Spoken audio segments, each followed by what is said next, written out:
नमस्कार दर्शक बंधु आपण को आम चैनल को स्वागत। पवित्र महाशिवरात्रि उपलक्षे समस्त धनु राशि व्यक्ति विशेष मानू अनेक अनेक शुभेच्छा और शुभकामना। एही 2026 रविवार फेब्रुआरी मास 15 तारिख दिन पवित्र महाशिवरात्रि पालित हेबाकु जाउछि एवं आपणकर जदि धनु राशि होइथाए तेबे एही भिडियोटी को थरे मात्र शेष पर्यंत देखंतु। निजर व्यस्त बहुल समय मध्यरु मात्र 10 मिनिट समय आपण निज पई दियंतु काहेकि ना आमर आजिर एही भिडियोटी समस्त धनु राशि व्यक्ति विशेषंक पई बहुत अधिक गुरुत्वपूर्ण रहिछि। काहीकि गुरुत्वपूर्ण रहिछि आपण भिडियोटी को शेष पर्यंत देखिले निश्चित भावरे जानि परिबे। देखंतु आपणक धनु राशि रे एही महाशिवरात्रि दिन बुध शुक्र सूर्य मंगल आपणकर तृतीय भाव को गोचर करिबे जेउठारे पूर्वरु राहु विराजमान होइछंती एवं सेठारे चारोटी शुभ ग्रह विराजमान हेबा क्षणी आपणक जीवन रे आनिबे बड़ परिवर्तन। आपणकर भाग्य साथ देबा आरंभ करिबो एवं आपणकर चारोटी ग्रह धनर भावरे विराजमान होइथिबारु आपणकर आर्थिक स्थिति रे जो समस्या गुड़िक बढ़ुथिला सेथिरे आसीबो बड़ परिवर्तन। ता सहित देवगुरु बृहस्पति मध्य निज चलन रे करूछंती बड़ परिवर्तन एवं जिए गुरु हेउछंती आपणकर भाग्यर अधिपति आपणक भाग्य आपणक साथ देव एवं एही महाशिवरात्रि परठारु महादेवंकर अशेष कृपा मध्य आपणक उपरे पड़िबा पाई जाउची। एही वीडियो रे आपणको किछिटा विशेष प्रतिकार बा उपाय जणाइबी जहा महाशिवरात्रि दिन करिबा द्वारा आपणकर अशुभत्व गुड़िक दूर होइजिबो एवं आपणकर भाग्य साथ देबा आरंभ करिबो। तेबे आसंतु विलंब नकरी कार्यक्रमटी को आगकु बढ़ाइबा एवं जानिबा आपणक जीवन रे ही महाशिवरात्रि परठारु कौन कौन बड़ परिवर्तन हेबाकु जाउछि। किंतु भिडियोटी आरंभ करिबा पूर्वरु जदि आपणकर भी धनु राशि होइथाए एवं आपण भी ईश्वर को आंतरिक भक्ति एवं विश्वास करंती तेबे भिडियोटी को लाइक करंतु। कमेंट बॉक्स रे ओम नमः शिवाय अवश्य लिखि दियंतु। ता सहित आम सह जोगाजोग करिबा पई वीडियोर मध्य भाग रे एक व्हाट्सएप नंबर टिए दिया जायछि जो नंबर साहाय्य रे आपण आम सह जोगाजोग करी निजर नूतन कुंडली प्रस्तुत करि परिबे, कुंडली विश्लेषण कराई परिबे किंबा आपणकर चाकरी विवाह व्यवसाय प्रेम संपर्क शिक्षा स्वास्थ्य को नहीं किछि समस्या रहिछि ताहार सहजरे एवं स्वल्प मूल्य रे समाधान करि परिबे। सेथिपाई आपण आम सह वीडियोर शेष पर्यंत जोड़ी होई रुहंतु एवं व्हाट्सएप नंबर माध्यम रे आम सह जोगाजोग करी खूब कम मूल्य रे आपणक समस्यार समाधान करंतु। एबे आसंतु कार्यक्रमटी को आगकु बढ़ाइबा एवं जानिबा केउ केउ बड़ ग्रहंकर परिवर्तन द्वारा आपणक जीवन रे परिवर्तन आसीबा पई जाउछि एवं एही महाशिवरात्रि परठारु महादेवंकर कृपारु आपणक जीवन रे केउ दुख गुड़िक दूर हेबाकु जाउछि। देखंतु दर्शक बंधु चारोटी ग्रह जेतेबेले आपणकर द्वितीय भाव रे लक्ष्मीक भाव रे विराजमान होइथिले सेतेबेले आपणकर स्वास्थ्य रे समस्या मध्य बढ़ी जाइथिला आपणकर आर्थिक समस्या मध्य बढ़िथिला आपण ऋण आनिथिले ऋणटी को सुझी पारु नाहंती एवं परिवार मध्य रे आपणकर खुशीर वातावरण रहि नथिला। जदि आपण विद्यार्थी अछंती तेबे शिक्षा क्षेत्र रे आपणकर समस्या गुड़िक बढ़ी जाइछि। आपणक परिश्रम अनुसार आपणकर शिक्षा क्षेत्र रे आपणको सफलता प्राप्त हेउ नाही। आपणक समाज रे किछि ना किछि त मान सम्मान हानि घटुछि। चाकरी प्राप्ति रे आपण विलंब देखुचंती विफलतार मध्य सम्मुखीन हेउचंती। जो माने पूर्वरु चाकरी रे अछंती सेमानकर समस्या मध्य बढ़ी जाइछि एवं बहुत गुड़िए धनु राशि व्यक्ति विशेषंकर संतान संतति को नहीं बहुत अधिक चिंताग्रस्त रहिछंती।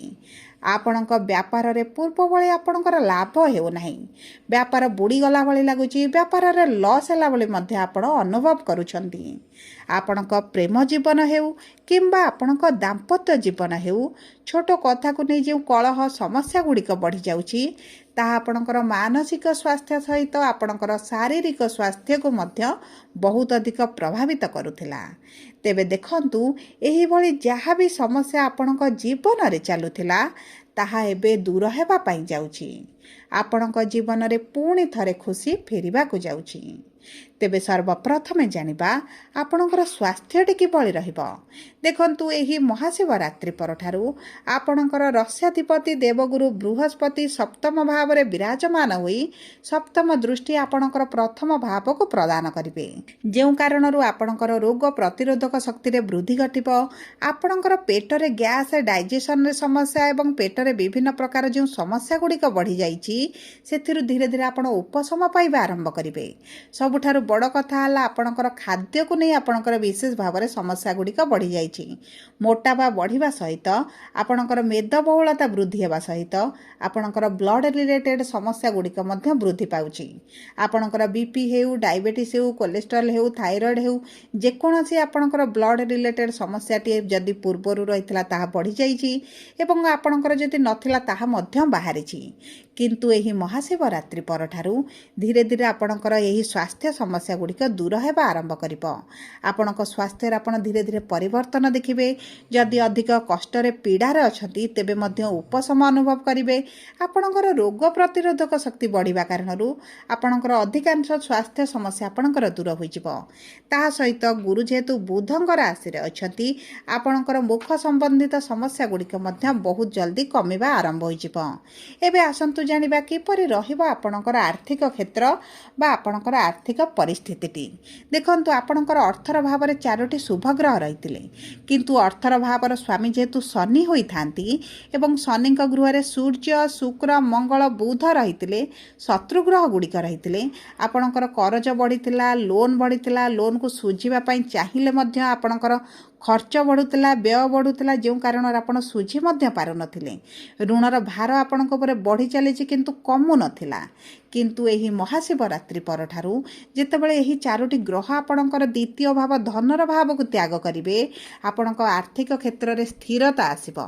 ଆପଣଙ୍କର ଯେଉଁ ଲୋନ୍ ବଢ଼ୁଛି, କରଜ ବଢ଼ୁଛି, ତାହା ଶୁଝିବା ପାଇଁ ଆପଣ ସକ୍ଷମ ହେବେ କିମ୍ବା ଆପଣଙ୍କର କିଛି ନା କିଛି ଦିଗରୁ ଅର୍ଥ ପ୍ରାପ୍ତି ହୋଇପାରେ ଏବଂ ଆପଣଙ୍କର ଯଦି କିଛି ପ୍ରପର୍ଟିକୁ ନେଇ ବିକ୍ରି କରିବାକୁ ଚାହୁଁଛନ୍ତି କିମ୍ବା କ୍ରୟ କରିବା ପାଇଁ ଚାହୁଁଛନ୍ତି, ସେହି ମାଧ୍ୟମରୁ ମଧ୍ୟ ଆପଣଙ୍କୁ କିଛିଟା ଅର୍ଥ ପ୍ରାପ୍ତ ହେବ ଏବଂ ଆପଣଙ୍କର ଯଦି ଅର୍ଥ କେଉଁଠି ଫସିକି ରହିଛି, ଦୀର୍ଘ ଦିନ ହେଲା ଆପଣଙ୍କର ପେଣ୍ଡିଂ ହୋଇ ରହିଲାଣି, ଆପଣଙ୍କୁ ମିଳିବ କି ନ ମିଳିବ ସନ୍ଦେହରେ ଅଛନ୍ତି, ସେହି ଅର୍ଥ ମଧ୍ୟ ଆପଣଙ୍କୁ ପ୍ରାପ୍ତ ହେବାର ବହୁତ ଅଧିକ ସମ୍ଭାବନାଟି ଦେଖାଯାଉଛି। ତାପରେ ଯଦି ଆମେ ଦେଖିବା ଆପଣଙ୍କର ଇନକମ୍ରେ ବଡ଼ ବୃଦ୍ଧି ଆସିବ। ଆପଣଙ୍କର କର୍ମକ୍ଷେତ୍ରରେ ଉନ୍ନତି କାରଣରୁ ଆପଣଙ୍କ ଆର୍ଥିକ କ୍ଷେତ୍ରରେ ଶୁଭ ପରିବର୍ତ୍ତନ ଆସିବ। ଦେଖନ୍ତୁ, ଆପଣଙ୍କର ଧନ ଲକ୍ଷ୍ମୀ କ୍ଷେତ୍ରରେ ଆପଣଙ୍କୁ ନିଶ୍ଚିତ ଭାବରେ ଶୁଭ ଫଳ ପ୍ରାପ୍ତି ହେବ। ଯଦି ଆମେ ଦେଖିବା ଆପଣଙ୍କ କର୍ମକ୍ଷେତ୍ରକୁ, ଚାକିରିକୁ, ବ୍ୟବସାୟ, ବ୍ୟାପାର ବାଣିଜ୍ୟକୁ, ତେବେ ଦେଖନ୍ତୁ ଆପଣଙ୍କର ଦଶମାଧିପତି ହେଉଛନ୍ତି ବୁଧ, ଲାଭାଧିପତି ଶୁକ୍ର ଏବଂ ଧନାଧିପତି ଶନି। ଦେଖନ୍ତୁ, ଆପଣଙ୍କର ବୁଧ ଯେହେତୁ ତୃତୀୟ ଭାବକୁ ଆସିବେ, ଯଦି ଆପଣ ଅନଲାଇନ୍ ରିଲେଟେଡ୍ କିଛି କାର୍ଯ୍ୟ କରୁଛନ୍ତି, ସୋସିଆଲ ମିଡ଼ିଆରେ ଅଛନ୍ତି, ଇନଫ୍ଲୁଏନ୍ସର ଅଛନ୍ତି, କାଉନ୍ସିଲର ଅଛନ୍ତି, ଟିଚର ଅଛନ୍ତି, ଅନଲାଇନ୍ରେ ବ୍ୟବସାୟ କରୁଛନ୍ତି, IT ସେକ୍ଟର ଅଛନ୍ତି, AI ରିଲେଟେଡ୍ କିଛି କାର୍ଯ୍ୟ କରୁଛନ୍ତି, ତେବେ ଆପଣଙ୍କୁ ଆକାଶ ଛୁଆଁ ସଫଳତା ପ୍ରାପ୍ତ ହେବ। ମାନ ସମ୍ମାନ ବୃଦ୍ଧି ହେବା ସହିତ ଆପଣଙ୍କର ରୋଜଗାରରେ ବୃଦ୍ଧି ହେବ, ଆପଣଙ୍କର ଇନକମ୍ରେ ମଧ୍ୟ ବଢ଼ୋତୀ ଦେଖିବେ। ତାହା ସହିତ ଯଦି ଆପଣ ପୂର୍ବରୁ ଚାକିରିରେ ଅଛନ୍ତି, ବିଶେଷ ଭାବରେ ଗଭର୍ଣ୍ଣମେଣ୍ଟ ଚାକିରି କରିଛନ୍ତି, ତେବେ ଆପଣଙ୍କ ଗଭର୍ଣ୍ଣମେଣ୍ଟ ଚାକିରିରେ ଆପଣଙ୍କର ନିଶ୍ଚିତ ଭାବରେ ଶୁଭ ପରିବର୍ତ୍ତନ ଆସିବ। ଆପଣଙ୍କ ଶତ୍ରୁମାନେ ଦୂର ହେବେ ଏବଂ ଆପଣଙ୍କ ଶତ୍ରୁଙ୍କ ଯୋଗୁଁ ଆପଣ ଯେଉଁ ସମସ୍ୟାରେ ରହୁଥିଲେ, ମାନସିକ ଦୁଶ୍ଚିନ୍ତାରେ ରହୁଥିଲେ, ସେଥିରୁ ଆପଣ ବାହାରକୁ ଆସିବେ। ଆପଣଙ୍କର ଟ୍ରାନ୍ସଫର ହୋଇପାରେ କିମ୍ବା ଆପଣଙ୍କ ପ୍ରମୋସନ୍ ମଧ୍ୟ ହୋଇପାରେ। ଆପଣଙ୍କ ସିଟ୍ ଚେଞ୍ଜ ହେବାର ମଧ୍ୟ ଇନକମ୍ରେ ବୃଦ୍ଧି ହେବା ସହିତ ସାଲାରୀ ଇନକ୍ରିମେଣ୍ଟ ମଧ୍ୟ ହୋଇପାରେ। ଏବଂ ଦେଖନ୍ତୁ, ଯଦି ଆପଣ ନୂତନ ଭାବରେ ଚାକିରି ପାଇଁ ଆପ୍ଲାଏ କରୁଛନ୍ତି, ଖୋଜୁଛନ୍ତି ଏବଂ ବିଫଳତା ଦେଖୁଥିଲେ, ତେବେ ଆପଣଙ୍କର ଚିନ୍ତା କରିବାର କୌଣସି ଆବଶ୍ୟକତା ନାହିଁ। ଆପଣଙ୍କ ମନପସନ୍ଦର ଚାକିରି ଆପଣଙ୍କୁ ପ୍ରାପ୍ତ ହେବ ଏବଂ ଆପଣ ଯଦି ବ୍ୟବସାୟ କରିବା ପାଇଁ ଚାହୁଁଛନ୍ତି, ଇନଭେଷ୍ଟର ମିଳୁନଥିଲେ, ଆପଣଙ୍କୁ ଅର୍ଥର ଅଭାବ ହେଉଥିଲା, ତେବେ ମଧ୍ୟ ଆପଣଙ୍କର ସେହି ସମସ୍ୟା ଦୂର ହୋଇଯିବ। ଆପଣଙ୍କ ବ୍ୟବସାୟ ମଧ୍ୟ ଆପଣ ଆରମ୍ଭ କରିପାରନ୍ତି। ଆପଣଙ୍କର ପୂର୍ବରୁ ଯେଉଁ ମାନ୍ଦା ପରିସ୍ଥିତି ଚାଲିଛି ସେଥିରେ ଆସିବ ପରିବର୍ତ୍ତନ। ଏବେ ଆସନ୍ତୁ ଜାଣିବା କିପରି ରହିବ ଆପଣଙ୍କର ଶିକ୍ଷା, ସନ୍ତାନର ଯୋଗ ଏବଂ ପ୍ରେମ ସମ୍ପର୍କ। ଦେଖନ୍ତୁ, ଶିକ୍ଷାର ଭାବର ସ୍ୱାମୀ ହେଉଛନ୍ତି ମଙ୍ଗଳ, ଯେ ଆପଣଙ୍କର ଦ୍ୱିତୀୟ ଭାବରୁ ତୃତୀୟ ଭାବକୁ ଗୋଚର କରିବେ। ଆପଣଙ୍କ ଶିକ୍ଷା କ୍ଷେତ୍ରରେ ଆପଣଙ୍କୁ ଉନ୍ନତି ମିଳିବ। ଆପଣ ଯଦି କିଛି ଏକ୍ଜାମ୍, ଇଣ୍ଟରଭ୍ୟୁ, ଏଣ୍ଟ୍ରାନ୍ସ ଦେବେ, ତେବେ ମଧ୍ୟ ଆପଣଙ୍କୁ ସେଥିରେ ସଫଳତା ପ୍ରାପ୍ତ ହେବ ଏବଂ ଆପଣଙ୍କର ଶିକ୍ଷା ସମ୍ବନ୍ଧିତ ଯେକୌଣସି ବଡ଼ ନିଷ୍ପତ୍ତି ନେବେ ତାହା ଭବିଷ୍ୟତରେ ଆପଣଙ୍କୁ ଶୁଭ ଫଳ ପ୍ରଦାନ କରିବ। ତା ସହିତ ଯଦି ଆମେ ଦେଖିବା ଆପଣଙ୍କ ପ୍ରେମ ସମ୍ପର୍କକୁ, ତେବେ ପ୍ରେମ ସମ୍ପର୍କରେ ଆପଣଙ୍କର ନିଶ୍ଚିତ ଭାବରେ ଶୁଭ ଫଳ ପ୍ରାପ୍ତି ହେବ। ଆପଣଙ୍କ ସାଥୀଙ୍କ ସହିତ ଏକତ୍ର ସମୟ ଅତିବାହିତ କରିପାରନ୍ତି, କୌଣସି ସ୍ଥାନକୁ ବୁଲିବାକୁ ଯାଇପାରନ୍ତି। ଯଦି ଆପଣଙ୍କ ପ୍ରେମ ସମ୍ପର୍କକୁ ବିବାହରେ ପରିଣତ କରିବା ପାଇଁ ଚାହୁଁଛନ୍ତି, ତେବେ ଅତି ଉତ୍ତମ ଫଳ ଆପଣଙ୍କୁ ପ୍ରାପ୍ତ ହେବ। ଯଦି ଆମେ ଦେଖିବା ଆପଣଙ୍କର ବିବାହର ଯୋଗକୁ, ବୈବାହିକ ସମ୍ପର୍କକୁ, ତେବେ ଆପଣଙ୍କ ବିବାହର ଭାବରେ ଦେବଗୁରୁ ବୃହସ୍ପତି ବିରାଜମାନ କରିଥିବାରୁ ବିବାହ ପାଇଁ ଅତି ପ୍ରବଳ ଯୋଗ ଆପଣଙ୍କର ବନୁଛି। ଯଦି ପୂର୍ବରୁ ଆପଣଙ୍କ ବିବାହ ହୋଇପାରୁନଥିଲା, ଭଲ ପ୍ରସ୍ତାବ ଆସୁନଥିଲା, ମନପସନ୍ଦର ପ୍ରସ୍ତାବ ଆସୁନାହିଁ, ତେବେ ଆପଣଙ୍କ ମନପସନ୍ଦର ପ୍ରସ୍ତାବ ଆସିବା, ଆପଣଙ୍କ ବିବାହ ଠିକ୍ ହୋଇପାରେ କିମ୍ବା ଆପଣଙ୍କର ବିବାହ ମଧ୍ୟ ହୋଇପାରେ। ବୈବାହିକ ସମ୍ପର୍କ ପାଇଁ ତ ଅତି ଚମତ୍କାରୀ ସମୟ ରହିଛି। ଏହି ସମୟ ମଧ୍ୟରେ ପତି ପତ୍ନୀଙ୍କ ମଧ୍ୟରେ ଥିବା ଦୂରତାଟି କମିଯିବ। ଉଭୟ ଉଭୟଙ୍କୁ ବୁଝିବା ଆରମ୍ଭ କରିବେ, ଉଭୟ ଉଭୟଙ୍କ ନିଷ୍ପତ୍ତିକୁ ମଧ୍ୟ ସମ୍ମାନ ଦେବା ଆରମ୍ଭ କରିବେ। ଆପଣଙ୍କ ସାଥୀଙ୍କ କ୍ୟାରିୟରରେ ଯଦି ଆପଣ ଉତ୍ଥାନ ପତନ ଦେଖୁଥିଲେ, ସମସ୍ୟା ଦେଖୁଥିଲେ, ତେବେ ମଧ୍ୟ ତାଙ୍କ କ୍ୟାରିୟରରେ ଉନ୍ନତି ପ୍ରାପ୍ତ ହେବ। ଏବଂ ଦେଖନ୍ତୁ, ଆପଣ ଯଦି ପାର୍ଟନରସିପ୍ରେ ବ୍ୟବସାୟ କରୁଛନ୍ତି କିମ୍ବା ଆପଣଙ୍କର ସାଥୀ ପାର୍ଟନରସିପ୍ରେ ବ୍ୟବସାୟ କରୁଛନ୍ତି, ତେବେ ଉଭୟଙ୍କୁ ନିଶ୍ଚିତ ଭାବରେ ଶୁଭ ଫଳ ପ୍ରାପ୍ତି ହେବ।